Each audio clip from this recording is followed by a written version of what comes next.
very bad light of not doing their work must stop in counties. It must. And I think that the accounting officer, before we read the punishment, I wanted to read for us PFM section 149. What is the title of that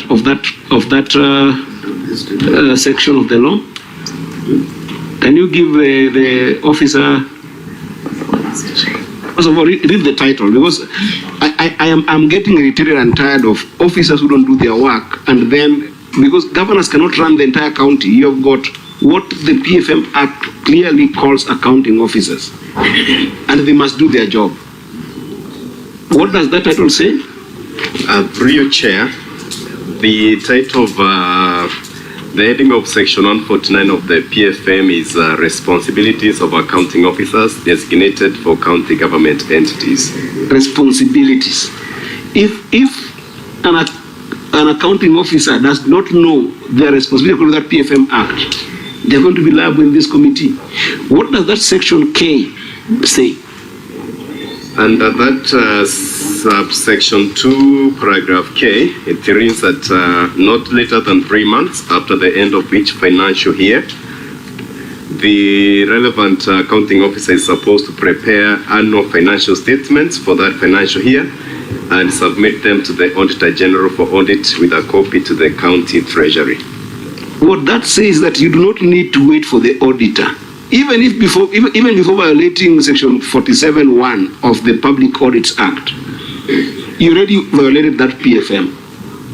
Because the month that is required by the section 47(1) of the Public Audits Act is actually pulled from that particular section of your responsibility.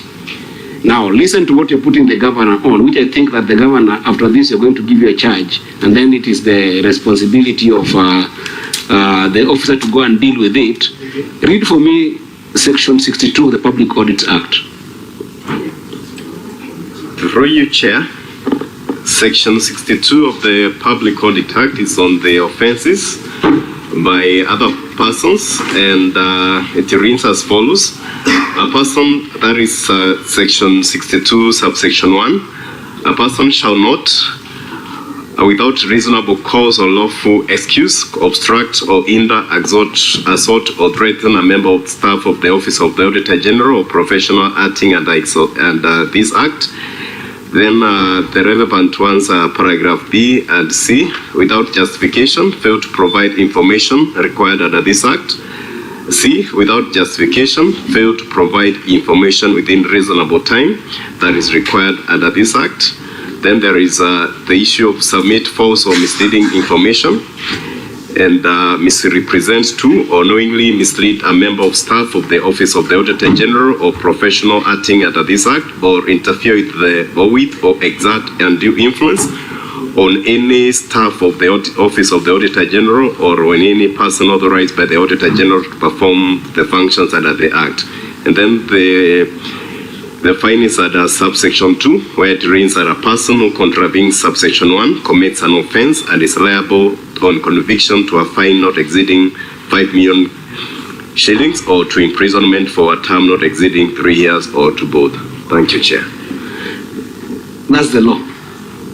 When you said you concur, this committee sits under Article 125 of the Constitution. It's a high court. So I don't think there's anything the chair can do. You have concurred that you violated those sections and the punishment is there. It's 5 million or 3 years jail term or both.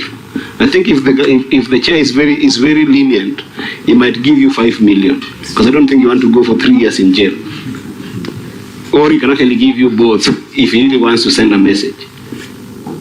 It's that simple. The accounting officers are giving governors headache in the county. You've got a section for yourself in the PFM Act. This is not about the executive seat of the governor.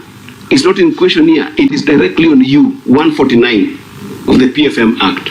So, Chair, I don't know how today you woke up, whether you took tea, whether you were nice, I don't know. But I think that is the law of what they have concurred about.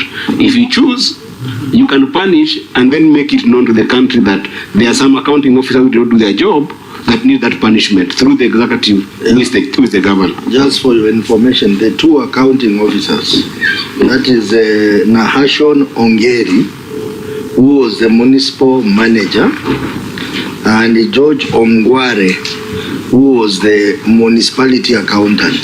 Governor, are they still in employment, these people? Or they left? Chair, I can confirm that one Nahason Ongeri is on disciplinary. Is on disciplinary? Yes. Where's George Ongware? He's there. What does he do? There's an accountant there. Ongware is there. Yeah, this Ongware, he should have been here. This Ongware has an ISPAC number 8093.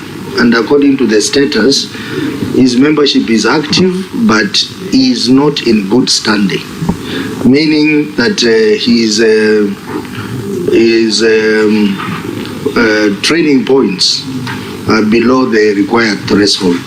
I can come with him next time. Be required. Yeah. Bring. Yes. Yes. So I think what has been said is that ordinarily the law provides, the Public Audit Act, that these people should be punished on this offense. I will ask Senator Onyonka to say something, and then I give my direction on this. Chair, my point is that actually I'm agreeing with Eddie. That's why I told and mentioned to the OAG that what is the way out of this? What are the recommendations you make? And Chair, you could interface that with your ruling. What are the recommendations you make so that the same thing does not be repeated again? That's for me where I am, because I always keep saying the system is broken. This is, Chair, one way on how the system is deliberately broken to make sure that these things happen. Thank you. What Senator is saying in your report, don't leave it vague. You need to be very specific to say such and such officer should be punished under the law, so that people will start taking submission seriously. When you leave it to us, and you are the one who is supposed to actually implement the Public Audit Act. So, Auditor, please, Mark, you can come in to support what he's going to say. Yeah, thank you, Chair. As Senator said, I think the issue of less submission has been a very big problem in this country. But even in terms of looking in terms of the financial year when it ends, the financial year ends 30th June. Yeah, actually the law just provide a ground for that grace period of 3 months. But ideally, the financial statement must be ready by July. Yeah, there's nothing stops the financial statements to be cleared by even July and August. In terms of even some of the listed companies, which we normally also audit, which are also being guided for them to have an AGM, they do their submission by 30th June, and we do the audits. Even by 30th September, the audit has already been done. So in terms of the main national members of the counties, the best thing is just to enforce for them to do the compliance in terms of preparing these financial statements in advance and submitting them to be audited, because the year ends actually by 30th June. And if in terms of proactiveness, we normally do what we call quarterly reportings. So if you do quarter 1, quarter 2, quarter 3, by the time you do quarter 4, you already have even financial statement in place, and that ought to be the best practice. Thank you. So the two members, please put yourself on record. Senator Tabitha Mutinda, a member of this committee. Karibu sana Governor and our member former Nairobi MP, bado tunakutambua. I do not sure if I would just quickly brush in my query to the CEC Finance, who is the overall in charge on this matter, so that as my colleague also puts in stable record, he can prepare a feedback to this committee as to why these documents were also submitted late, because you are the one in charge of this accounting team. Thank you, Chair. Proceed, Senator Thank you, Chair. Yobo. Senator Gloria Roba, a friend of the committee, and nominated senator from Kisii County, the delegation of Kisii. Okay, CEC Finance, through the governor, please respond to the senator before I make my direction. Chair, we have tried, or I've tried as CC Finance to understand the reason as to why. And just to know that when we talk about accounting officer, apart from the two, you are also included there. You are the accounting officer on matters finance. My honesty, Chair, thank you, is that we did agree. I did inquire the department, and there has been a reason as there was late submission. They did say they did submit. We had a sitting with the auditors and agreed, but I didn't get documentary evidence showing that they did submit and the same was not received with the auditors. That's the explanation as to why. So that we had to concur that we had no reasons to why. Just quickly, for how long have you been the CEC for finance in the department in Kisii County? Be on record, please. This is my second year, Chair. I joined in 15th November 2022. Would I be wrong to tell this committee that you are also lagging behind in ensuring that you push on timelines? Senator Mtinda, we are constrained of time. The process you want to take him through, we have already gone through that. So I don't want us to... Want to know that he's the overall, he's the boss in that department. Still, you need to, tighten the loose ends. Thank you, Chair. Yeah, so what I want to direct is this is an offense, as has been read out by the legal officer. But I would be lenient for this session. But the next session, if we have this query coming up, the CEC Finance, CEO Finance, and the two municipality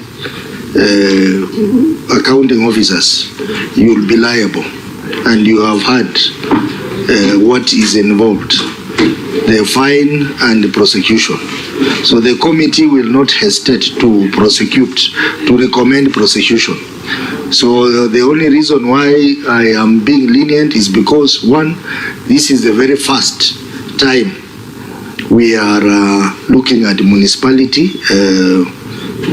reports. And number two, the report in question was for the year ended June 2022, which, as rightly said by Senator Onyonka, it was a transitional period. But you have made an attempt, Governor, under your regime, you made an attempt to submit the financial statement, but very late. So for that reason, I will be lenient, but next time, I will not be lenient. I will recommend that actually the Public Audits Act takes effect, especially Section 61. Chair. Honorable members, I do not want to us to revise that. We need to make. I'm not revising, Chair. We have two reports ahead of us. I get it, but this is a substantive issue that has occurred in this committee so many times. Yeah, but we have discussed. I know you've made a ruling, but I think that there's just something that I think is important for the CEC to take note of, right? Because, Chair, if this comes back again, one thing I wouldn't want to see anybody going to jail. So let's just give them comprehensive feedback so that next time they and I comply, Chair, with your ruling. I will never question or vary your ruling. But, Chair, you see, if you observe what the CEC has said, there are now two offenses that have emerged. There's an offense of lack of documented submission to the Treasury. That's what I got. There was no submission from the relevant entity to the Treasury. And then the second offense is what we have been overly looking at, which is submission to the auditor. And because the CEC is the head of Treasury, I just wanted, because this is my neighbor county, good practices will come to Migori. And bad practices will also come to Migori because we are neighbors. I hang out with you guys a lot. My governor hangs out at your place. We go to your place. You might hang out with bad manners. So what I would request you to do, through the chair, of course, number one, put down Section 149 of the PFM Act. Go and have all your accounting officers, because and master it. Number two, Section 47(1) of the Public Audit. That section is actually relevant, 47. And then number three is Section 62 of the Public Audits Act. Master that. But because you have pricked my conscience with this mistake that you've more dangerous. So go and master Section 197. That says offenses of financial misconduct. Because now what I'm seeing again arising is the misconduct in the entities and in the treasury. Those offenses are very critical. And then master Section 199 of those, of what the penalties are in the PFM Act. Now, not in the Public Audit Act. The reason why I'm saying I'm reading this for you is because the chair has said is lenient. Under PFM, the chair has got no any provision for leniency, because it says except as otherwise provided by this act. Leniency of the chair can only come at a place that except as otherwise provided by this act. A person who is found guilty of committing an offense under this act for which no other punishment is given, that person is liable on conviction to a term of imprisonment not exceeding 5 years or to a fine not exceeding 10 million shillings or both. This is lifted to go to the Public Audit Act. And here there is no leniency. So just master those, you'll be fine, because the governor is fine, but don't put your governor in trouble, because if you put you in trouble, he will put you in trouble as well. Thank you, Chair. Very well, and I forgot to say, apart from the CEC, CEO, and the two officers, the municipal board, you are also on that list of people who can go to jail because of this provision. Governor, I don't know, the municipal board, is it in place? They are not, Mr. Chairman. They are not in place. They're not. Only one person here. Here. No, they are. You have a board? Yes, I do. Okay. Have it. So who is representing the board here? The CC planning. The CEC lands. Yeah. You need to tell them that they are also liable on this matter, because the law on urban areas and the Cities Act puts them in that bracket of ensuring that there is financial accountability, and this includes that segment of financial accountability. So anyway, I have given direction on that matter. So honorable members, that brings us to the end of the audited reports for Kisii municipality for the 3 years. Now we will look at the audited reports for 2 years for Kisii County Health Improvement Fund. Is a document in yellow, honorable members. This is UDA. The UDO. Why is the document called in orange?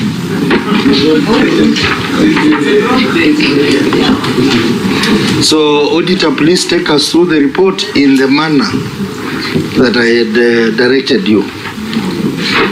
Starting with the year ended June 2021. Yeah, thank you, Chair. The report of the Auditor General for the financial year statement for the Kisii County Health Facility Improvement Fund for the year ended 30th June 2021. Issue number 1 is budgetary control and performance not addressed, and that year was just only issue of budgetary. Then we go to the year ended 30th June 2022. Issue number 1 is long outstanding receivable from exchange transactions. The issue was partially addressed. Then issue number 2 is about budgetary control and performance. Issue not addressed. So, honorable members, as has been pointed out, the report for the year ended June 2021 was unqualified. It had only one query, budget control and performance, which is not addressed. But that query recurs in the next year of June 2022. So we'll consider it in June 2022. Then we have the report for the year ended June 2022. We had 2 queries. That is long outstanding receivables from exchange transaction and budget control and performance. So we are only going to cover the 2 queries because the one of budget recurs. So we'll cover the latest year of 2022. So auditor started us off on a long outstanding receivables from exchange transaction. Thank you, Chair. Page 53 of the response document. Proceed. Thank you, Chair. The long outstanding receivables from the exchange transactions. The statement of the financial position reflects a receivable from the exchange transaction balance of Kenya shilling 45,941,894. However, analysis of the detailed supporting schedule provided for audit revealed that the balance includes a receivable from National Hospital Insurance Fund, NHIF, amounting to Kenya shilling at 6,114,764, which had been outstanding for the period ranging from that 7 days to 11 months, contrary to Section 27E of the National Health Insurance Fund Act 1998, which requires a valid claims to be settled within a period of 1 month from the date of the submission of the claims. In circumstances, the recoverability of receivables amounting to Kenya shilling at 6,114,764 could not be confirmed. Governor, your management response. Thank you, Chairman. Again, I want to say that the management concurs. Because that's what is written here. Concurs with the auditor's observation that there were long outstanding receivables from National Hospital Fund, that's NHIF, ranging 37 days to 11 months. This was occasioned by the delay disbursement of funds by the NHIF.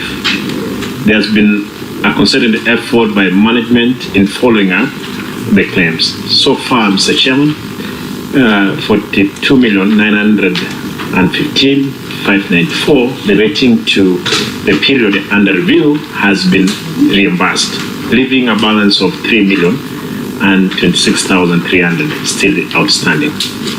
And we can find them in the attachment of 1A, 1B, and 1C, Mr. Chairman. Auditor, your comments on the management response? Chair, management concurred with the observation that there was a long outstanding receivable from NHIF. However, so far, Kenya 42,915,594 relating to a period under review has been reimbursed, leaving a balance of Kenya 3,006,300, which is still outstanding. So, Governor, maybe with your follow-up with NHIF, what is the current position? When have they committed to clear the 3 million? Chairman, there was earlier communication that before we moved from NHIF to SHIP, they would have finished in the reimbursement of this money, but so far they've not done it. We expect that they will do it anytime soon. it is beyond our control again, because the people who are supposed to be giving us that money back. Okay, floor is open for members. Proceed, Kisan. I don't know. There is a letter that was done on 11th of January 2023 from NHIF saying that they have cleared. So, sometimes, what NHIF does, because I have an interest there or share, if the claims are not valid, sometimes they reject some claims. So I don't know if all the 42 million or 45 million claims were really valid, all of them, because they are paid.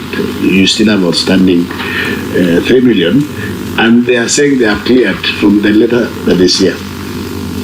So I don't know. And looking at your response, Governor, you have said so far 42 million has been reimbursed, but the amount in question was 36 million. So what is the breakdown of the 42 million? Because it seems way above what was outstanding of 36 million. Chair, let me ask the CC how to respond to that. CC for help. Thank you, Chair. We keep on claiming these monies from NHIF monthly because patients keep using NHIF on daily basis. So every month we keep on claiming anything that is outstanding from NHIF.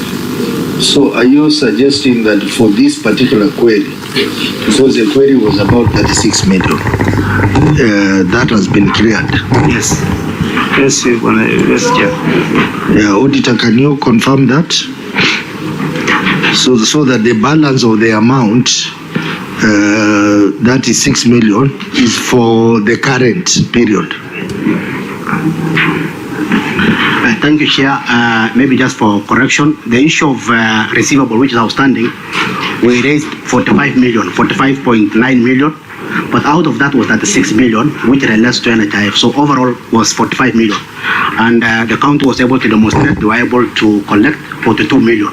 And that's why the balance of 3 million is still outstanding. You make us understand. You said 45 million is your total receivables. Yes. And NHIF is 36. So are you trying to say that the additional 9 million is still coming from NHIF? Not really. When you talk of receivables, it's not only NHIF, there are other receivables. So in terms of the financials, we look amount receivable of 45 million. But in terms of the breakdown, we just see the component of NHIF, that's 6 million, which we are a bit concerned about in terms of the submissions. But overall, the county has indicated they have collected 42 million. Yeah, a shortfall of 3 million. So what we are asking... Chair, can I help here? Yeah, Chair. Just a quick. Auditor, the 42 is from NHIF or is from what receivables? No. All encompassed with others? No. Can you... Is this in the financial statement a vote of 45 million receivables. These receivables could be from anybody who owes this particular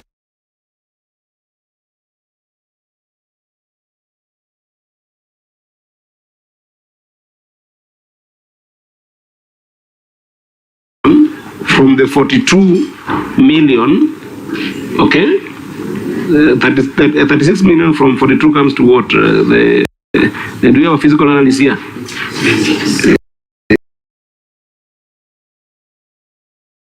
That's 6, isn't it? So NHIF has done well, in my view. The NHIF as a function of receivables has done well because they have paid for the entire outstanding 36 and they're going into the current year. However, there is still 9 million receivables that hasn't been resolved, which we need to know who are these debtors to the that is true. Yes. That is very true. Yes. there is the 9 million, but the auditor has not raised a query on that. The query is on the 36 million. He hasn't raised, maybe that could be a separate query, but on the 36, which is supposed to come from NHIF, that is the query. And then the county is saying they have already received 42 million, which means the 36 in question has been cleared. So we are remaining with an extra 6 million, which is, as the CEC Health will say, would be for the subsequent claims, NHIF claims. So the auditor, it is a bit confusing. You need to clarify on the issue of the 9 million. The 9 million, you have not raised it as part of your query.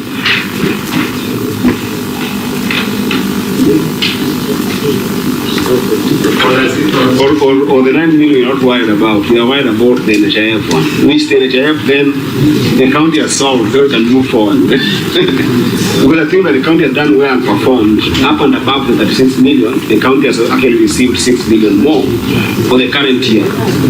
So the fund is doing well in terms of recovering. So, respond to that. We want to make progress. Yeah, maybe in terms of what we raised, the 45,941,894, if you look even in terms of page 111 and 180. Page 111, yes, that's the financials, eh?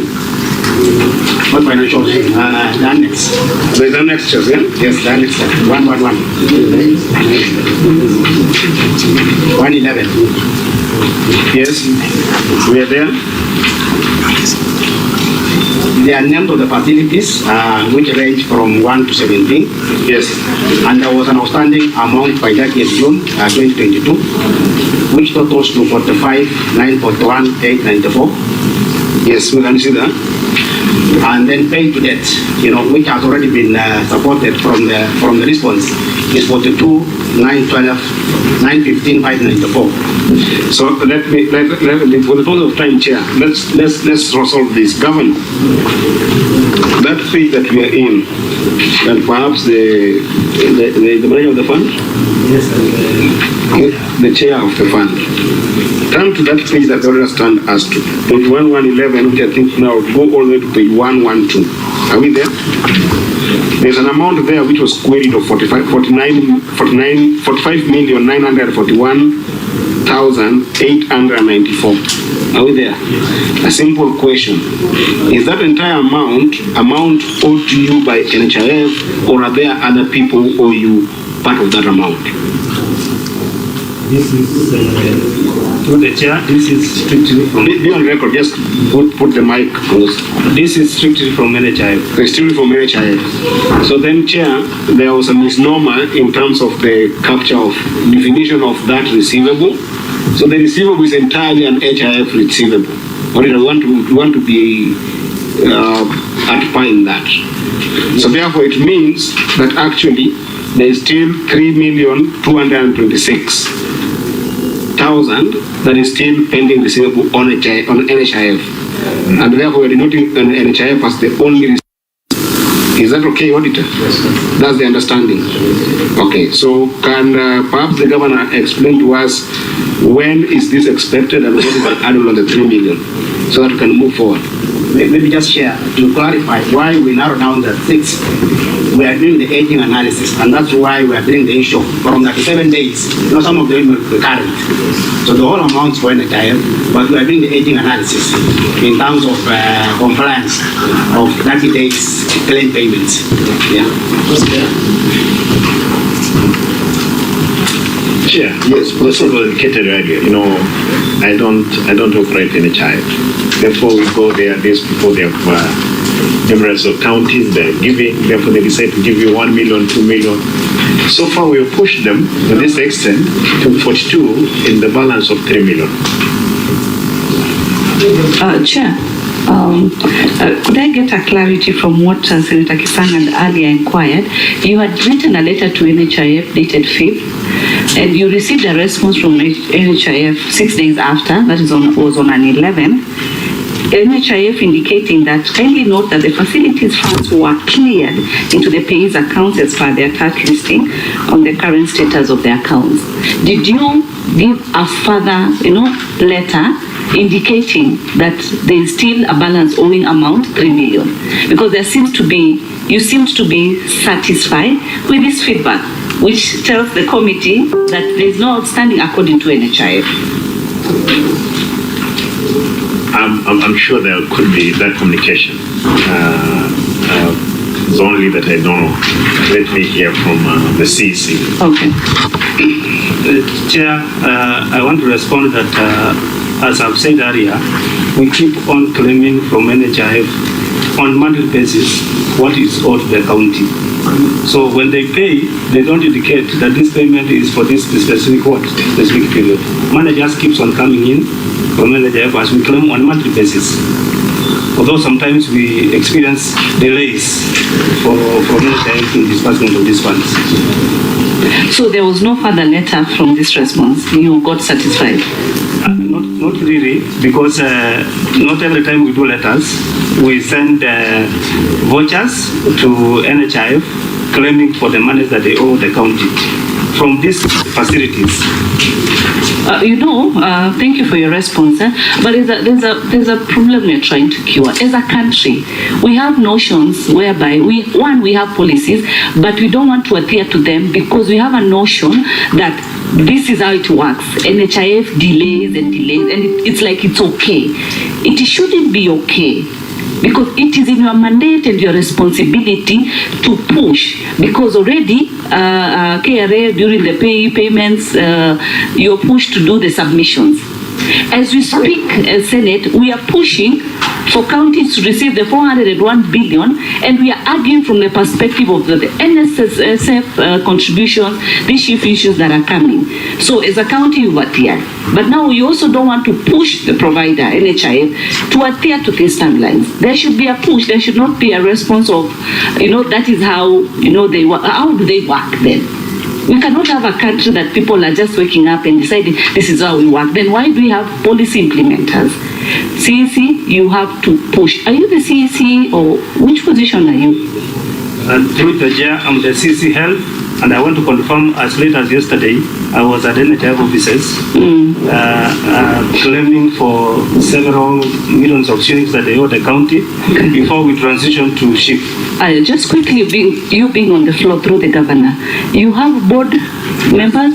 Yes, we do have a board. Who's the chair of the board? I'm the chair of the board. So can you tell this committee how you are the chair of the board and your act does not require, it requires you to appoint members? Did you appoint yourself to be a member of the board? I'm just curious. No, I don't appoint myself to be the member of the board. So how are you chair of that board? I was... you were? I was appointed by the Act. The Act provides, the F5 Act provides that the CC becomes the member of the board. We have member or chair? I mean the chair of the board. Chair of the board. Legal, can you provide that act before the committee as we progress? Or do you have the response from the chair? The chair may be the county government of Cpic to provide the act, because under the 2023 Act, that is the Facilities Improvement Financing Act. The membership that is provided for is there is what it establishes the county health management team. That is under Section 10, and under that county health management team that is appointed by the county health management team shall be appointed by the county executive member for health as follows. That includes the county director of health, who shall be the chairperson, the administrative officer of the department, and all the section units within that health department, and the medical superintendents of county hospitals. So for this fund, it's county specific. It's for them now to provide what the Act provides on the membership of their board. I thought you were reading their Act. No. This one is an action at the... Which supersedes, of course, legal. Yeah, but they have their own act now. Now they operationalize and operate and manage their FIF. The one they follow. This one is just gives the guideline. This one is for the county health management team. It's not for the fund. Through your chair, just quickly, Governor, do you have your attorney today, the county attorney with you, by any chance? No. It's okay, thank you. Legal, just in the meantime, because all regulations are within you can Google and be able to get. As we progress, just provide the act for Kisii County Health Act. You see, honorable members, you know, we still have a big report on Kisii Referral Hospital. This query has been explained because the amount in question was 36 million. They have recovered 42 million from NHIF. So for this very specific query, the matter is addressed. Yes. But subsequent claims from NHIF is what is not addressed, but it's not yet a query yet. It's not a query, and also I also don't think that it features in this particular financial year.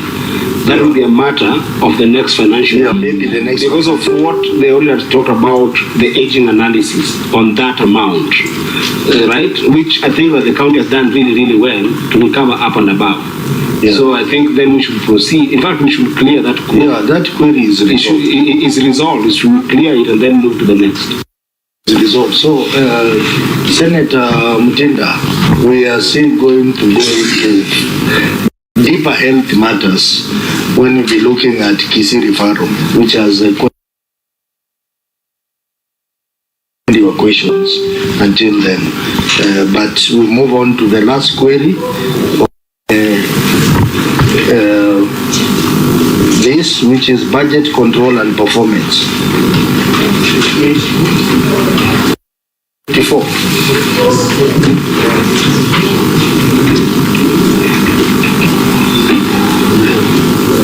Auditor, proceed. Thank you, Chair. Budget control and performance. The statement of comparison of the budget and actual amount reflect a final revenue budget and actual on comparable basis of Kenya shilling 202,983,709 and Kenya shilling 105,521,854 respectively, resulting to underfunding of Kenya shilling 97,461,945 or 2% of the budget. Similarly, the fund spends an amount of Kenya shilling 163,394,463 against a approved budget of Kenya shilling 232,983,709, resulting to an expenditure of Kenya shilling 69,589,162 or 30% of the budget. The underfunding and underperformance affected the plan activity and may have an impact, negative impact on the delivery of the health service to the residents.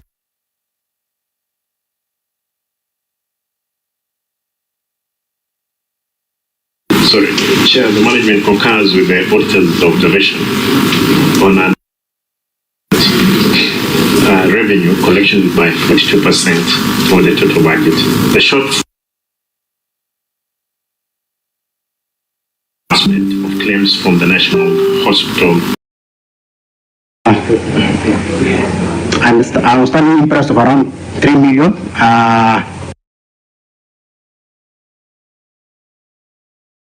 Currently, what has been supported is around 1.5 million, which falls short of the 3 million. And it was referred as general expenses, Kisii County.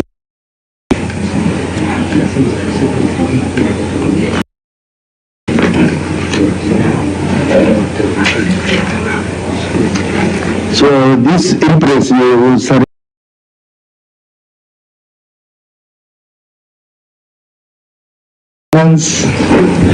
Auditor, what was the main issue here? The main issue here is the manchip, whereby there was repair and maintenance cost. But in terms of looking the property plan agreement, it was not recorded. So there is mismatch about the repair and maintenance for some of these assets.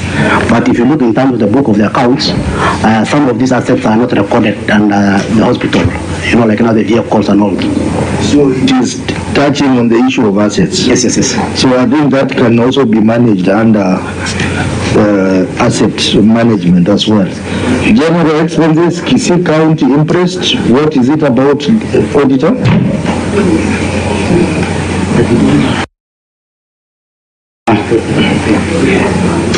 I was standing interest of around 3 million.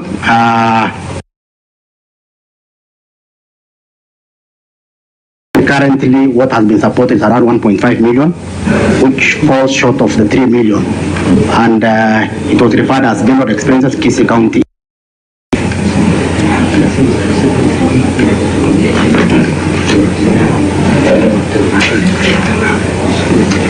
So this interest was surrendered. So when I see in your response that the interest was surrendered and he has attached the voucher. So what do you say about that, auditor? I share the voucher that has been attached is 1.5, but the audit query was 3 million. So there is still a balance of 1.5. So maybe Governor, you can informed that there are 2 vouchers attached.